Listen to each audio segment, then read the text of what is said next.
Hi there, thank you so much for choosing to be part of Testify, once again on Hope TV, where you look and live.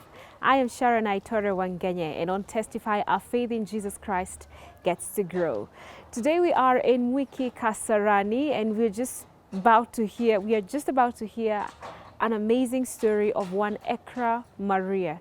She's been through sexual molestation for years. She's been abandoned at some point by her mother. At one point, she had a witch doctor for her father and been through cycles and cycles of rejection.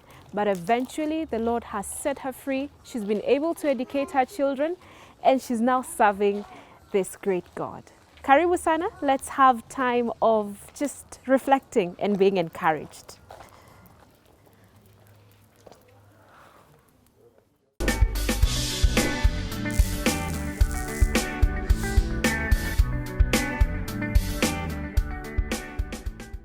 As always, our hope in Jesus Christ and our faith in Him gets to grow on Testify. I am Sharon Wangenye, and today we are honored to have a beautiful woman, servant of God. She has an amazing story. God has brought her from pits. You know, the psalmist says, "You have lifted me from slimy pits." And she has such a testimony, and is here to tell us of what God has done in her life. So, karibu sana as we welcome Ekra Maria. Yes. Aha, Ekra. Yes. I've never had someone called Ekra. It's a unique name. Yeah, and I like it. I chose it to be my artist name. Thank you for having me on Hope TV, Sharon. I always admire you. Oh, yes. Thank you. Thank you. You're doing a good job. Asante. All right. I have been desiring to be here, and I thank God. This is the day He has made. Yes. Amen. So I am Ekra Maria. Ekra Maria is my artist name. I also have an official name, Maria Amiri Waithera. Also with my names, there's a story. My identity is a bit confusing. When I was born, those years ago, I was named Catherine by my mom, and I lived with Catherine for the early years of my life, Catherine Waithera. And then we joined a certain church, and my names were changed totally. When they baptize you, they give you a new name, or maybe you can still retain your name, but mine had to be changed. They say the Holy Spirit is giving you this and these names. But he was telling me in vernacular that Waithera, the Holy Spirit is calling you Ekra Maria. Yeah, so, but now, when I was born, I was born on very bad circumstances. I was born by an alcoholic mother. She was married somewhere in Kiadutu, but I think is that? in Thika, Kiadutu. Yeah, but I think when she was getting married, she was already carrying me in the womb. So it's a bit confusing. I never had a clear story about my identity and the way I was born. But all I know is that I was born in a place called Kiadutu in Thika. And the man who had married her by then, I was named after his mother. You know, in where I come from in Kikuyu land, we name after our parents. So because she got married, and the man thought he was the father, they named me after the mother-in-law to my mom. And and then my mother got another baby, my brother. We are only two of us. And alcohol made the marriage to not work. They disagreed after some time. And she left. She left without a word, leaving me behind and my brother with now the husband. After she left, the husband felt like it's a burden to now start raising us on his own. and he decides to take us to our maternal grandmother. And along the way, I don't know what he thought, because he never reached to my grandma's place. He saw a woman who was farming along the road, but now in the same area where my mother was born. And he thinks, let me leave these kids with this woman, and I will not tell her what I am planning. But he was disposing us. So he tells this woman, let me leave you with these kids. I go back to the town and pick something, then I come. But he never returned. So the woman continued with farming, still waiting for the man, a man who did not even tell her his name. He farmed until her time to go now, to return home she started asking and wondering what to do with now the children. How old were you by this time?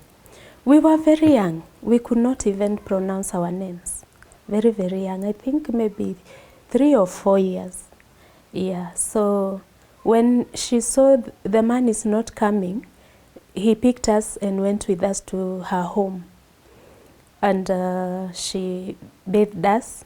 When she thought of going in the bag to look for clothes to change us, she found that the bag is full of dirty clothes, some with poops, others wet with urine, some things where you cannot even put your hands. So she just closed the bag back and just dusted the ones that we already had on and put us on after bathing us. And now she also fed us, and we spent the night in her place. So the following morning, she thought of taking us to the area chief of that place so that they can know the way forward, how they can be able to locate our relatives. So that is what she did. She took us to the area chief. The area chief coincidentally heard how we are calling each other, and he related our names with our grandfather. Our grandfather was a known man in that village, and he was a tailor in that town. So he calls our grandfather. The grandfather comes and identifies us. He got to realize it's her daughter's children, and he went and called our grandma now. Grandma came and took us home. So at home, we started living with them, grandfather and grandmother. At around 3 or 4 years, Yeah. a child is very fond of their parents. Were you wondering where daddy and mom are? Yeah. And no one was there to explain. I did not even know who to ask. But I was wondering, where is mom, where is dad? But I didn't even ask those many questions because there was no one to ask. Grandma was still raising some of her kids. She had her own children, still raising them. Some were big, some were our age. Yeah. So we continued living there. And in that season, in that period, there is a certain man in that home, one of my relatives. He started abusing me sexually. Yeah, At 4 years? Yes. Yeah. I can't really remember the specific age I was, but I remember the words, how he used to tell me, because he could tell me, I need you to go climb on a bed and remove all your clothes. I find you there. And those words are every time recorded somewhere at the back of my mind. They never leave. So I would go climb on the bed and do as he has said, very shaking and wondering what is he coming to do to me. And he could threaten me with a machete. He would come from maybe grazing or cutting a napier grass for the cows. He would throw up a machete on the ground outside the home and he will tell me in a very hostile voice, go climb on a bed and remove all your clothes, and I find you there. So by the time he's doing this, where is your grandma? Where are the other children? Were you alone at home? My grandma used to be on the farm, in the farm many times. And you know, in Muranga, those shambas are surrounded with banana. It's like a forest. Yeah. So even if I don't remember him doing anything doing that when anyone was around. He could time, because I used to be left around the homestead because I was young. I could not go to the farm. Even the house chores I couldn't even do because I was still very young. And your brother? My brother would go with the others to graze. Yeah. So, and you know, when someone is planning to do something, he will look around how he can be able to do it. So I don't know how he managed, because he used to do it. So he would come and abuse me, do everything he wanted to do to me, and then threaten me that if I tell a soul, he will kill me with the machete. So I could not tell anyone. I kept it to myself, but very confused. You know, I did not even know what he was doing to me. But I could figure it is something bad because he's telling me not to tell anyone. So that continued. It wasn't on one occasion. It was a recurrent thing. And for months, for years, yeah, for how long? Yeah, for as long as I lived there. Yeah, but and how long was that? How long did you live there? I cannot remember, but it's long. It's about maybe 3 or 4 years. Yeah. Yeah, but there's an aunt of mine who came at a certain point and took me to Nairobi to live with her. I don't know whether she suspected anything or it was just out of generosity, but she took me to Nairobi. I started living with her, and we left my brother now at home. Then after a short while, after she took me to her place, my mother reappeared from nowhere. And she took me from my aunties and took my brother from the village, and we went to Nyahururu. And we started living there in a slum, a place called Kiamaina in Nyahururu, where they sell changa. All manner of stuff are done there. Was she married? She had left now the man who disposed us at the woman's place. And married again, or no, she was just single. Okay. Taking changa, living that very bad life. So when she came back, were you excited, happy, sad, confused? What happened? I was confused. I was even asking, why did she come? Because I felt like life was very good in my auntie's place. So coming to interrupt that for me wasn't really a good thing for me. So I felt, why couldn't she just allow me to continue living with my aunt? But now she was a hostile person, and everything she did was in a very violent way. So she took us, insulting everyone, and when we went to Nyahururu, she started saying we don't have relatives. We forgot all about our family. I forgot all about our grandma. We did not even attend our grandfather's funeral because she took us there. It's like she went and hid us there. She even started relating herself with a different community. She used to say she's a Kamba because she was bitter with the father, her home, and everything, because I think she had gone through rejection and bad stuff in her home, in the hands of her father, because her father denied them, her and her sister, they were denied education. Her father is this man of those days that believed that educating girls was educating prostitutes. That if you educate a girl, they end up either getting married or they end up becoming prostitutes. So he did not take them to school. Her job was to take care of the brothers. The brothers could be taken to good schools, and my mom and her sister would be the ones now to do chores in the home. The grandfather and grandmother used to farm pigs. So these girls were to go around the village collecting the disposed foods with buckets. So sometimes the water from the disposed food would fall on them because they are carrying on the top of their heads. So my mother developed a bitter, she started to become very bitter in life. She started to feel like she was rejected. At some point she left home, she ran away. So when she ran away, that's where she landed. I don't know how it happened for her, but I think she got pregnant with me in those circumstances. So she rejected me the moment she realized she had conceived. And when I was born, she was like, this baby is giving me a lot of headache, and she was frustrated.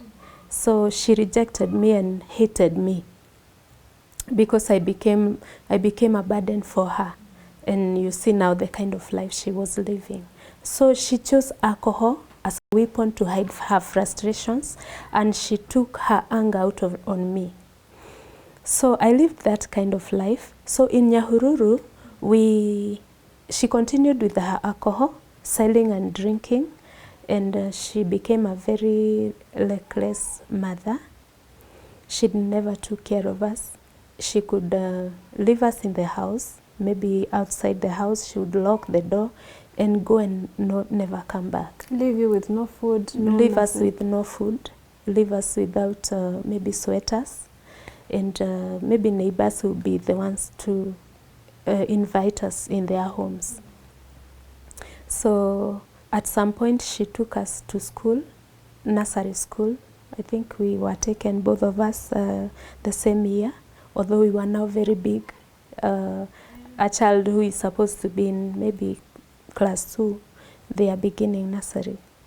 So we did nursery school and we finished, and then we were taken to now primary school. But now we were taken to a very far away school, very far away, where we could pass through a forest, a place called Ruathia. And we were taken to Ruathia Primary School. So because this place is very far away, we could reach to school very late, like 10 in the morning, 10 a.m. after even classes, lessons have started. Yeah, and you left home at what time? By? We might have left school, home at 7 or maybe going to 8, because she did not even wake up to prepare us for school. Maybe there was no even breakfast. You see the ugali we cook and put water in the pot for it to wet. We could squeeze those and we could take when going to school. Yeah, because there is nothing else in the house. Maybe she's sleeping very drunk, and when we try to wake her up, she cannot because she's wasted. So we would reach to school very late. The teachers tried to like inquire and want to know why is this happening. She could be invited to school for questioning. She will not appear. She will not go. So they just gave up. When they see us, they just allow us to go to classes. Whatever lesson, maybe 1 or 2, and then we go back home. You walk back home? We walk back home a very long distance. Yeah, so we continued like that. We did class 1. I think by the time we were going to class 2, she gets a husband, a new one now. Okay, hold it right all there. right. We need to take a very quick break, but we'll be right back. Please stay with us.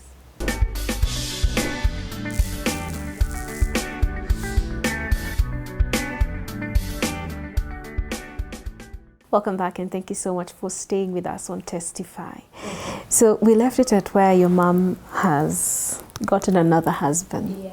Yeah. She gets another husband, and this husband is a strange man. because he was a witch doctor. Oh, Yeah. okay. This is interesting. Yeah.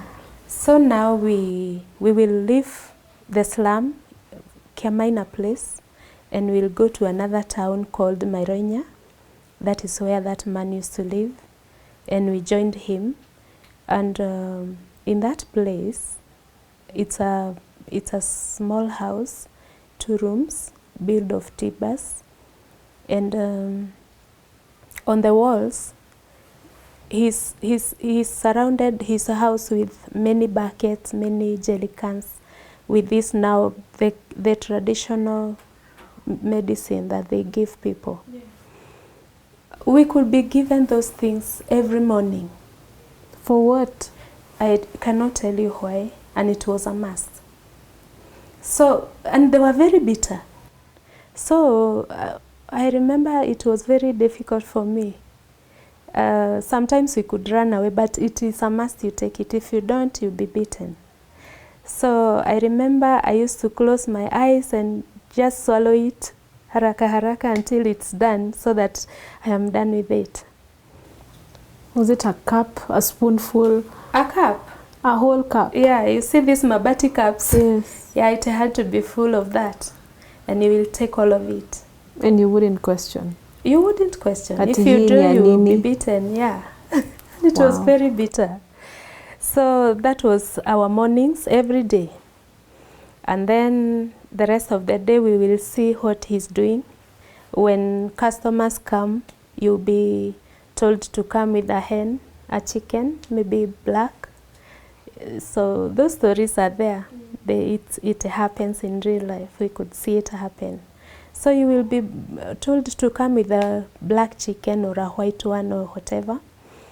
And then he will ask you to remove some of your inner body hairs, like from the other armpits, even every part of your body.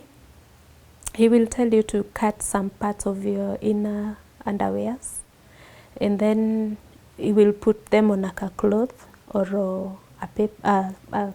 a book paper. And he had a watch, a Masai made watch, yenye alikuwa ameweka hizo changa mingi mingi. Then he will utter words around those things that you've brought from your body. He will utter words and then fold it and give you to go and hide it under your bed, or maybe at a corner in your house, or a corner in your land, in your shamba. And you can see now what we could, the environment we grew up in, seeing those things as children. And sometimes... Were you calling him Dad? Yeah, we could call him. Even, actually, he's the father I knew when I was growing up. And he was receptive to you calling him father? Yes. He was okay with that? Yes. Actually, if you don't call him father, you offend him. Yeah. So we could see him tell someone to put water in a basin, like 2 or 3 cups, and bathe with that water. When you bathe, the water would change into soil. So you can imagine now a child seeing those things. Yeah, it was very confusing. And was your mom part of it? Was she recruited into the witchcraft? Yeah, she was the assistant. She's the one giving him this and that. Yeah, so she stopped drinking, or she was still drinking? By that time, she wasn't drinking as much. Yeah, it subsided. Yeah, so we continue to see that, and we continue to live with that man. We lived with him for quite a while. Then at some point, our mother leaves again. He lives now us with that man. Wow. So he goes for a whole year. She goes for a whole year. Nobody knows where she is. And I think I would go back kidogo. Before she got married, she could be arrested by the police because of the changa selling and drinking. And when she's arrested, she will scream and tell the policemen to bring her children. And we will be taken in the car with her Sometimes my brother would run away, but you see a girl will always be around the mother. So when she's taken in the cell, I would be left outside the police station. And in the night, the police would abuse me as well. They would put me on the OB table where they write cases, and they would abuse me. Maybe they will come with a mandazi or a sweet, and they would talk me in a cunning way, and they will do that to me. And it wasn't a one-time thing. Whenever she was arrested, it would happen. Yeah, so even today I have, when I see a policeman, there's something that happens around here in my tummy because I was traumatized. By that time, were you now starting to realize what exactly these people were doing to you? No, I was You're still very young. confused. I was still very young.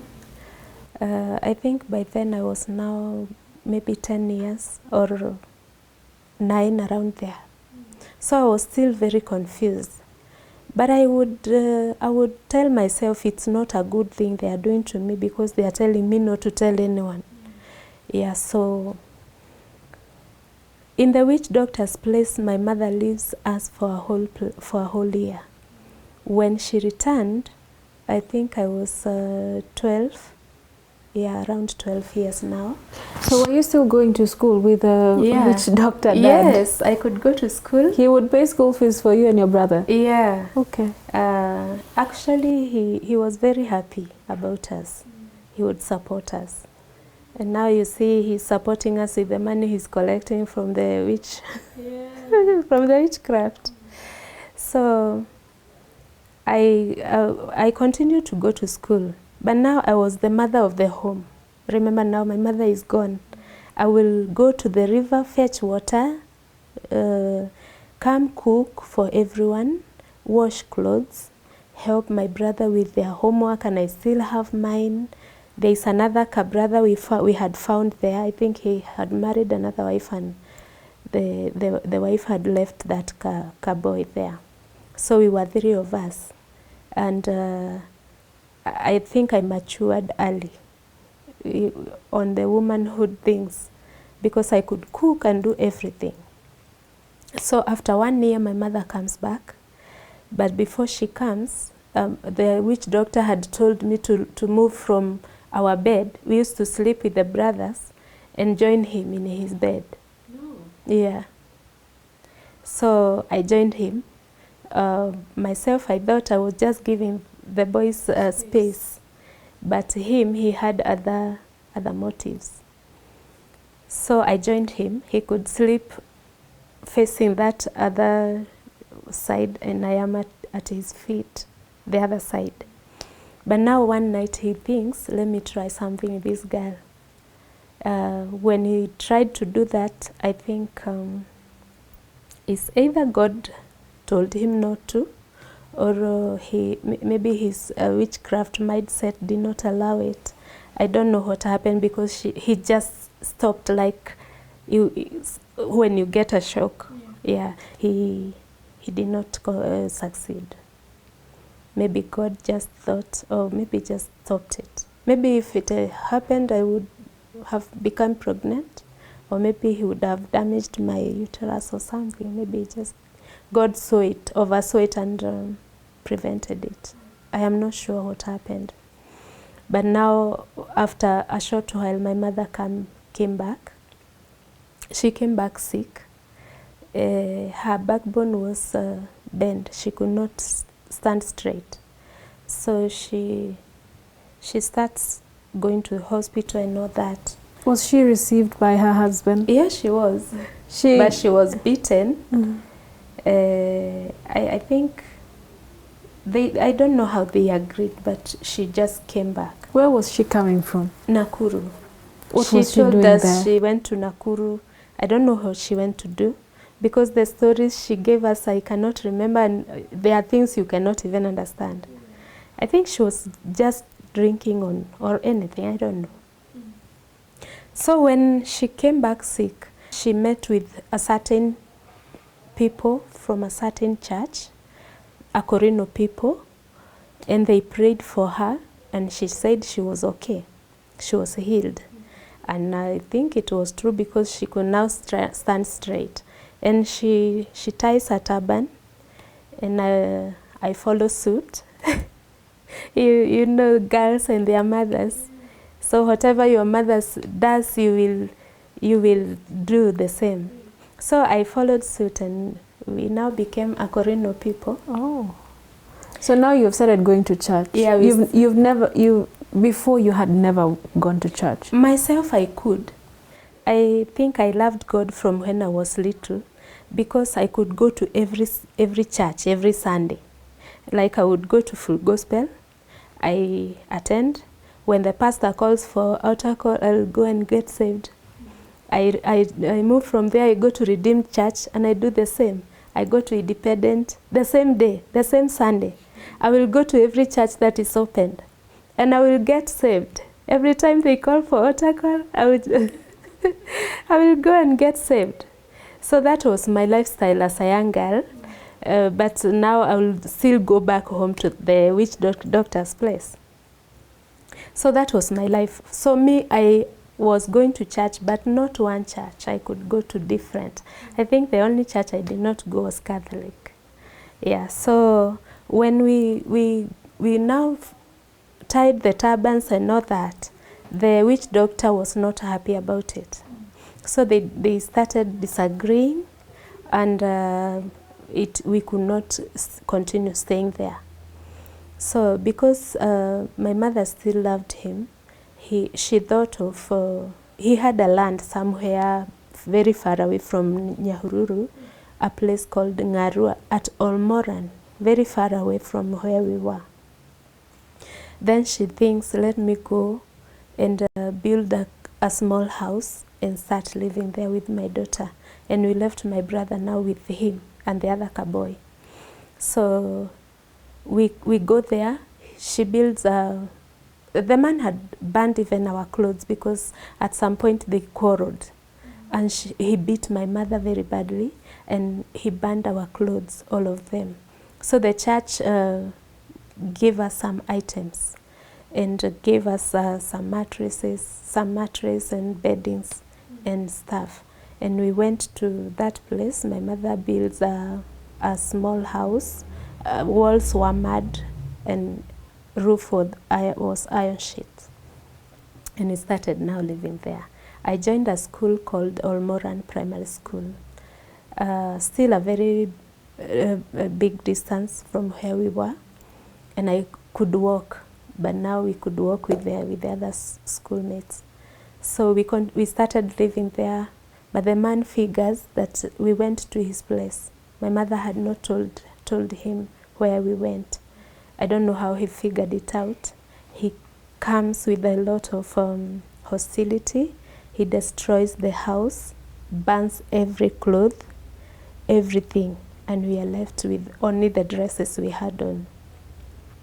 So, and he goes and tells my mom he never wants to see her again or hear from her again.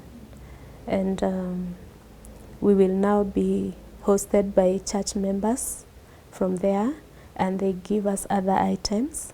We looked for another small house to rent in now the Town Center in that place. Where was the rent money going to come from? Was Mom working by this time?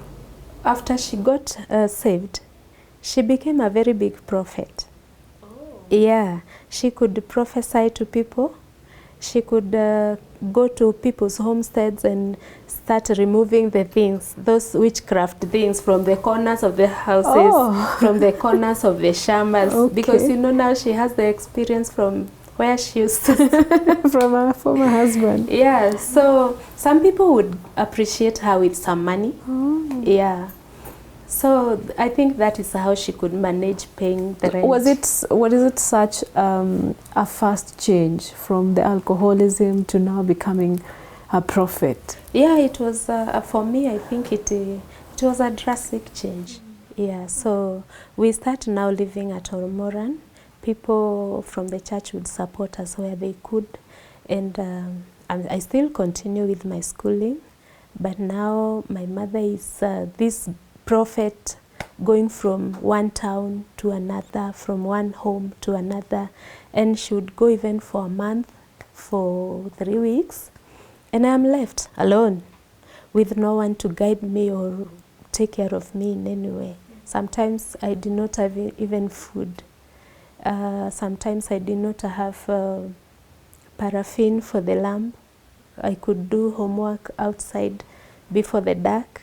Yeah. So some members in the home, in the place we used to live, could assist me.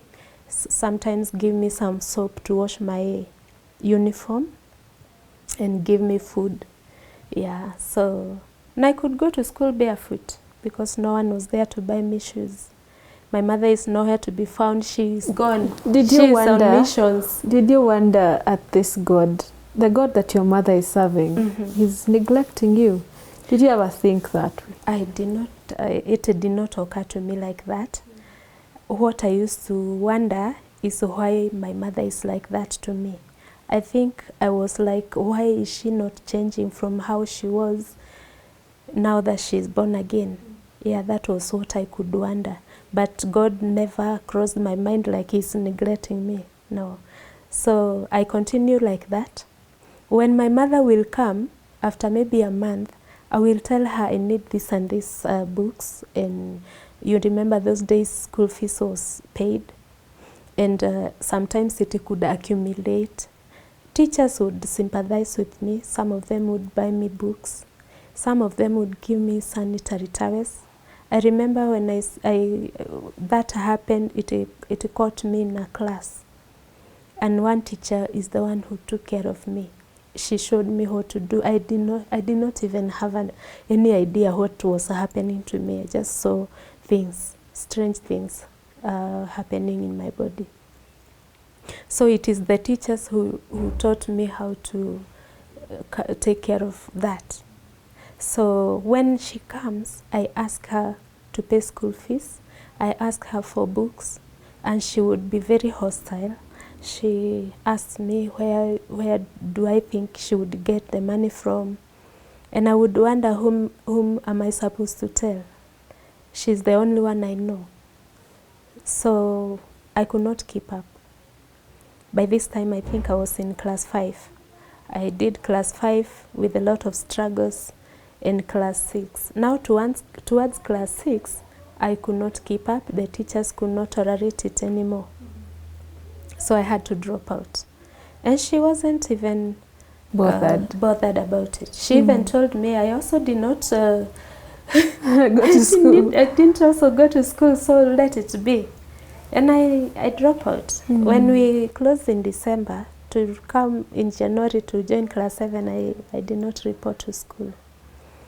So now I am a primary school dropout, and I become this girl now in the church.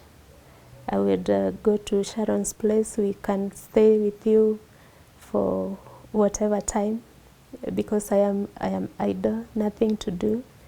I would visit anyone in the church. I would help women send me anywhere they want, and when there is youth camps, I am there. There is seminars, wherever I will go.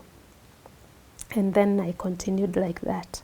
So when I dropped from school, we moved from Ormoran, because now I'm not going to school, and we went to another place called Spiri, and we rented another house, and we continued now living there. Spiri was close to the headquarters of the church. So sometimes I could live with the bishop's wife for maybe even a whole month, 2 months, because in my house I am all alone. My mother is gone to missions, and I continued like that. And then my mother thinks this girl is becoming a burden to me. She prophesies. You remember, she's now a prophet. Yeah, prophesying to everyone, telling them stuff. So she decides I will get married, and she prophesies a young man in the church will be my husband. Really? Just hold it right there. Okay. Did she get married? Let's find out after this break. You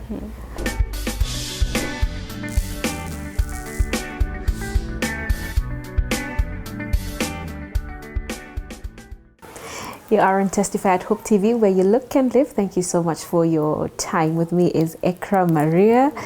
Such an amazing story you have. Interesting. Yes. The whole crew laughed that your mother prophesied. Yes. That a young man will marry you. Yeah. Uh-huh. A young man had just done with high school, and he got a job. Someone in the church had given him a job, and he had just been ordained to be a pastor. So he had achieved a lot in quite a short time after high school. So Mom says, the Lord says, he is my husband. I need to marry. He needs to marry me, and she starts preparations for my wedding. Wow. So you're not being consulted? No, I don't even know she's saying that. She's telling the man, the young man. Okay. Yes. And whatever she prophesied, nobody could question. Because she was, I think, the senior prophet in that church. So she plans for my wedding. She's the one who did the cake. I don't know where it was done. In that church, we used to put on long dresses up to the ankle, and a belt which had so many colors indicating your gifts. Yeah. So that was also the wedding dress. We did not buy those wedding gowns. The only thing she made was the crown to cover the bride, and the other that is put on the man, on the groom. So it was quite easy to prepare for that kind of wedding. So she buys everything, flowers and all that. The bridesmaids would also be on their dresses in the church. The dress for the church. So the wedding is done, a very big wedding. So the wedding happened? It happened. It was prepared within 3 months. Wait. So did the young man come to you? What happened? To tell you that? This young man, when he was ordained, they bonded so much with my mother. They could go to those places together to preach. And then in those trips is when he will be told everything. My mother even told him I had dreamt us getting married, and I will be very helpful in his ministry. Those things, he was convinced until he was for it. Okay. Yeah. So did he come to you? Still, did he come to you to tell you? He did not propose at all. He just, we could just talk, not even in details. But myself, I am this girl now approaching 16 years. I think I was 16 years. And you see now I'm starting to feel there are things, these feelings that teenagers start having when you see a young man around you. So I started falling for him, those infatuations of a girl, and I liked him. For me, I was marrying him out of I love him. Not because Mom said Not it. because Mom said. Actually, I had no idea. Oh, you had no idea that your mother had, okay. Yeah. But now you see I'm this girl in the church doing nothing. So the next thing I was figuring out is how to get married and start a family. As young as I was. So for me, it was maybe fun to get married. I did not even know what marriage meant. I got to know what it really entailed when I was already in it. So we did the wedding, a very big one. I think the whole village attended. And now we start living together. But after a very short period of time, he starts to figure out the things he was told. They were not true. Because there were things he was told I would be doing, and I'm not doing them. Like helping him in ministry or what? Like prophesying and all that. And I'm not prophesying. I'm not telling him what he was told I would be doing. So he started asking me, by the way, did you dream something like this? Did you tell your mother something like this? And I was like, what are you saying? I had no idea. So he automatically realized he was tricked into the marriage. And now he will start regretting. I don't know whether he loved me, or he just married me because it was time for him, or maybe because he was told the Lord prophet had said. So I don't know his reasoning for marrying me. But now he's changed. He could talk to me anyhow. He would start to flirt with other girls, and he could regret, having married me. But now he had no way out. This is how long after you're married? I don't think an year had gone. Just months after marriage? Yeah, just months after marriage. And he realized he was tricked. So he started feeling like he needs to look for a wife of his choice. And he starts flirting with girls without even caring how I would feel. Remember, now I am 16 years old, already married. I could host many people in my house because I am a pastor's wife. Oh. So, and sometimes it was tough for me to cook for many people, like 10, 15 people, this young girl. And my husband is not even supportive. Remember, now he's even regretting why he married me. So it wasn't a good experience for me. Life started to become very difficult. I could hurt a lot. You didn't have anyone you could talk to in church? Nobody. Because when I got married, mother backslides and goes back to alcohol. The prophet? Yes. Oh. She even disappeared. We did not even know where she was. For 3 years, I did not hear from my mom. After now I got married. The stories I could, when she reappeared from wherever she had gone after 3 years, I could hear stories like she's found somewhere drunk. She was seen with someone's husband somewhere. So even my name was very tarnished, even in my in-laws' eyes. My image was ruined by my mom's habit and behavior. So nobody really respected me. And now I am defined with what my mother is doing. Everybody is like, the daughter of look a at prophet. This girl, the daughter of a prophet who is now a drunkard and taking people's husbands, you see. So I was surrounded by hatred. I was surrounded by hostility. And my life was very difficult. Now, in the course of my marriage, I got pregnant. I lose it at 6 months, the first one. And I got pregnant again now with my firstborn daughter. And I nurtured that pregnancy with a lot of fear because of having lost the first one. So at some point, my husband was, I could neglect him because I'm trying to take care of my baby. I could not even travel. For those 9 months, I did not enter into any vehicle because I was fearing maybe it will go and jump somewhere on a bump and I might lose my baby. So I was very fearful. I took care of that pregnancy with a lot of fear.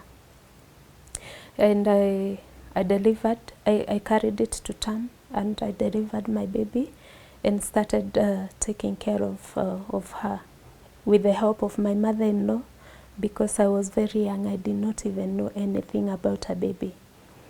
My mother-in-law was good to me. She was kind. Were you living in their homestead? No, your husband's homestead. We were living at Nanyuki, but when I gave birth, after 1 month, I went home to my mother-in-law's place, and she showed me everything about how to take care of a baby.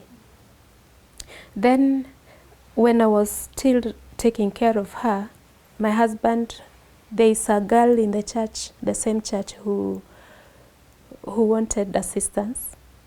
The parents had separated and she now comes to the church to ask for help and to continue with the school.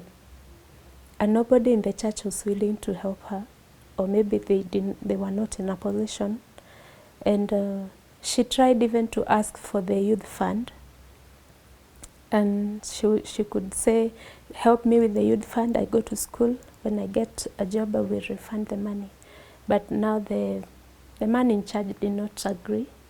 My husband was before he married me, was the youth chairman countrywide in that church.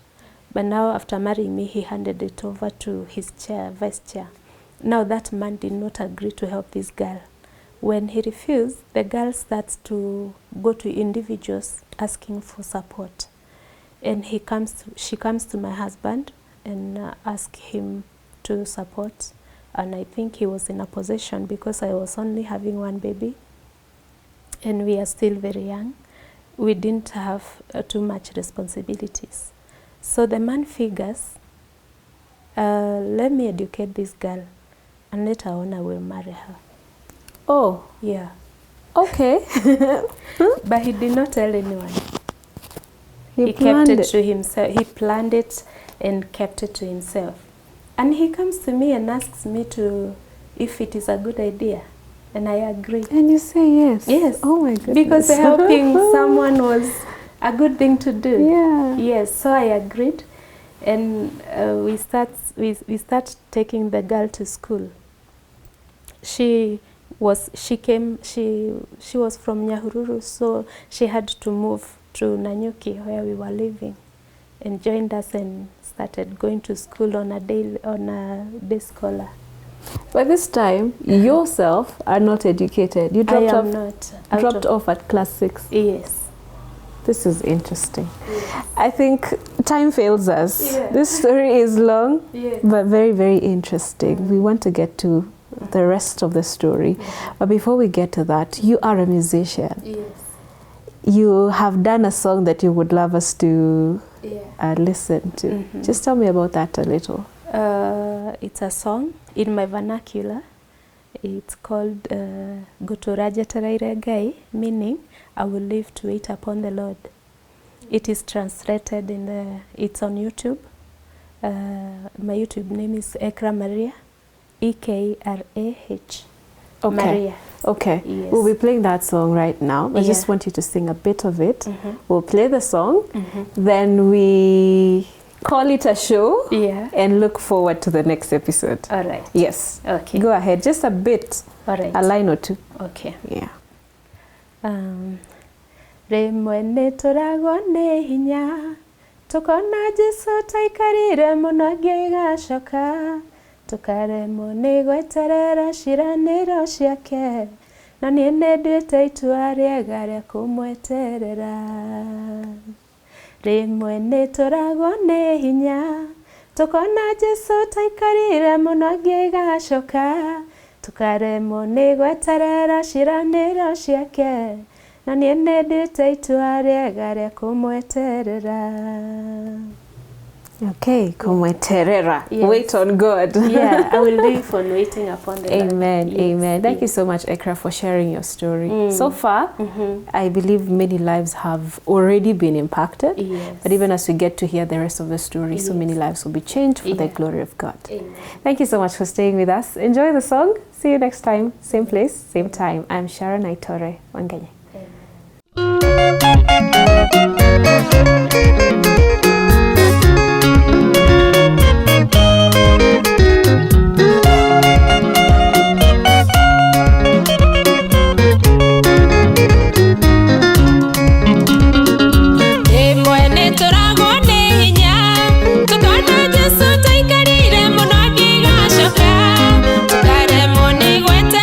Ciĩranĩro ciake na niĩ nĩnduĩte itua rĩega rĩa kũmweterera.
ngacoka ngaheo muoyo.